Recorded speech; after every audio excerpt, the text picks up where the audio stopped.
Snehal sir art of teaching या चॅनलवरती आपल्या सर्वांचं स्वागत आहे. विद्यार्थी मित्रांनो, टीआरटीच्या माध्यमातून जी सीईटी घेण्यात आलेली आहे आणि पोलीस भरतीची सीईटी अजूनपर्यंत त्याचा रिझल्ट मात्र लागलेला नाहीये.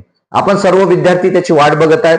माझा व्हिडिओ आला की आपल्याला असं वाटतं की नेमकं खरी माहिती सर देत आहेत की नाही देत आहेत. कारण ज्या कमेंट बघतो तर त्या कमेंटवरून असं वाटतं की काही काही विद्यार्थ्याला असं वाटतं की सर अपडेटच घेत नाहीत आणि मात्र तेच गोष्टी त्या सांगत असतात. विद्यार्थी मित्रांनो, आपण फक्त टीआरटीच्या बद्दलच माहिती सांगत नाही, तर हायर एज्युकेशन असेल, ऍडमिशन प्रोसेस असेल, कोणा विद्यार्थ्याची फीज लुटलेली असेल त्या विद्यार्थ्यांची फीज मागून देण्याचं काम किंवा परत मिळवण्याचं काम, आदिवासी विद्यार्थ्यांच्या हिताचं 100% काम करण्याचं आपण या चॅनलच्या माध्यमातून आपण काम करीत असतो. विद्यार्थी मित्रांनो, फक्त हा एकच मुद्दा आपण या ठिकाणी नाही सांगत, तर त्यामुळे आपण सर्वांनी समजून घेणं अत्यंत गरजेचं आहे. विद्यार्थी मित्रांनो, मागच्या वर्षी टीआरटीच्या माध्यमातून परीक्षा घेण्यात आलेली नव्हती. जागा या जास्त होत्या. यावर्षी जागा ज्या आहेत त्या किती आहेत? यावर्षी जागा 18,000 जागा आहेत. आपल्या सर्वांना माहिती आहे 18,000 जागा असल्या तरी पण आपल्याला ज्या वेळेला ऍडमिशन करायची आहे त्या वेळेला मात्र आपल्या विद्यार्थ्यांकडे व्हॅलिडिटी राहत नाही.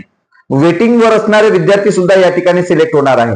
मग कट ऑफ नेमका किती लागणार आहे हे आपल्याला माहिती नाही, परंतु मी जो कट ऑफ सांगतोय त्यापेक्षा कमी कट ऑफ लागू शकतो किंवा त्यापेक्षा 1-2 मार्कांनी जास्त कट ऑफ लागू शकतो. का तर मी काही मनकवळा नाही किंवा या सर्व गोष्टी नाही, म्हणजे कन्फर्म मी तुम्हाला सांगू शकत नाही, परंतु अंदाज मात्र वर्तवू शकतो. विद्यार्थी मित्रांनो, हे सुद्धा आपल्याला समजून घ्यायचं आहे. आपलं कॉम्पिटिशन अत्यंत कमी आहे. आपलं कॉम्पिटिशन जे आहे, आदिवासी विद्यार्थ्यांचं कॉम्पिटिशन अत्यंत कमी असल्यामुळं आणि विद्यार्थ्यांना मार्क्स सुद्धा चांगले आहे, बऱ्यापैकी मार्क्स आहेत.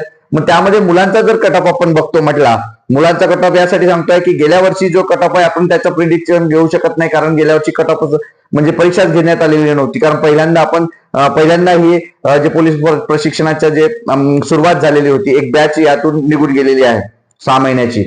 आणि आपल्याला माहिती आहे की आरटी आणि बार्टी या दोनच संस्थेच्या पूर्व प्रशिक्षणाच्या काय झालेल्या होत्या, परीक्षा झालेल्या होत्या आणि त्यांच्या जागा सुद्धा बऱ्यापैकी होत्या.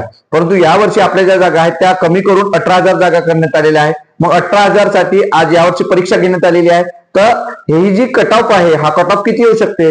तर माझ्या अंदाजाने हा जो कट ऑफ आहे, हा मेलचा जो कट ऑफ आहे, हा कट ऑफ 20 पर्यंत येऊ शकते. 20 पर्यंत, 20 ते 22 कट ऑफ लागू शकतो किंवा 25 कट ऑफ लागू शकतो. विद्यार्थी मित्रांनो, म्हणजे 20 ते 25च्या दरम्यान तुम्हाला जर गुण असेल किंवा पर्सेंटेज असेल तर नक्कीच तुम्ही त्या ठिकाणी काय होणार आहे, सिलेक्ट होणार आहात.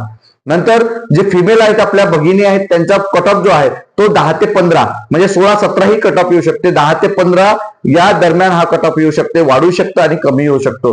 परंतु ज्या मुलींकडे किंवा ज्या मुलांकडे व्हॅलिडिटी आहे अशाच मुलांना या ठिकाणी संधी मिळणार आहे. आपल्या सर्वांना माहिती आहे पोच पावतीवरती आपल्याला प्रवेश मिळणार नाही आहे, कारण फक्त तुम्हाला त्या ठिकाणी ज्या वेळेला डीव्ही असेल त्या डीव्ही पर्यंत तुम्हाला मात्र एनी हाऊ काय पाहिजे, व्हॅलिडिटी पाहिजे. तुमच्याकडे कागदपत्र कोणते पाहिजे? कास्ट सर्टिफिकेट तुमच्याकडे असणं अपेक्षित आहे, तुमच्याकडे पासबुक असणं अपेक्षित आहे, लिंक असणं अपेक्षित आहे, केवायसी झालेलं असणं, नंतर आधार कार्ड तुमचा डोमेसाइल सर्टिफिकेट, तुमची व्हॅलिडिटी असणं, तुमची कास्ट सर्टिफिकेट, 10वी-12वी मार्कशीट असणं गरजेचं आहे.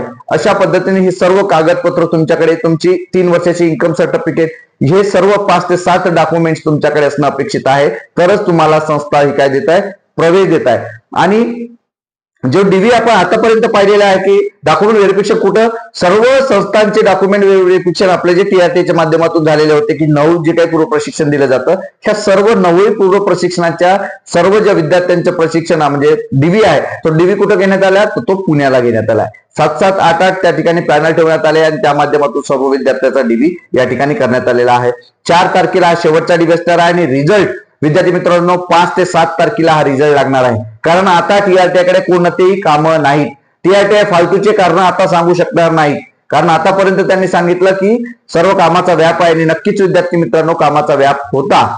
म्हणजे कधी ज्या वेळेला डीव्हीची डेट यांची आलेली होती त्यानंतर, परंतु त्यापूर्वी मात्र कामाचा व्याप नव्हता. आता 5 तारखेनंतर 4 तारखेनंतर नक्कीच 5 किंवा 7 तारखेपर्यंत हा रिझल्ट नक्की लागणार आहे. कारण आपण सर्वजण वेट अँड वॉचची भूमिका ठेवून आता आपले सहनशक्ती संपलेली आहे. आता आपण सहन करू शकत नाही, कारण वारंवार व्हिडिओ आल्यानंतर तुम्हाला वाटते की आता नवीन काहीतरी अपडेट असेल.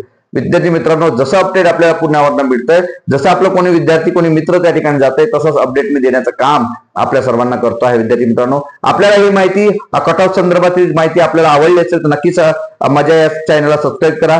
डिस्क्रिप्शन बॉक्समध्ये असलेल्या लिंकला तुम्ही मला बोलायचं असेल, विचारायचं असेल तर त्यांनी सुद्धा जी लिंक दिलेली आहे त्या लिंकवरती मेसेज तुम्ही म्हणजे जॉईन होऊन तुम्ही मला पर्सनल माझा नंबर सुद्धा आहे त्या ठिकाणी तुम्हाला मेसेज करू शकता. कॉल मात्र करू नका विद्यार्थी मित्रांनो. धन्यवाद.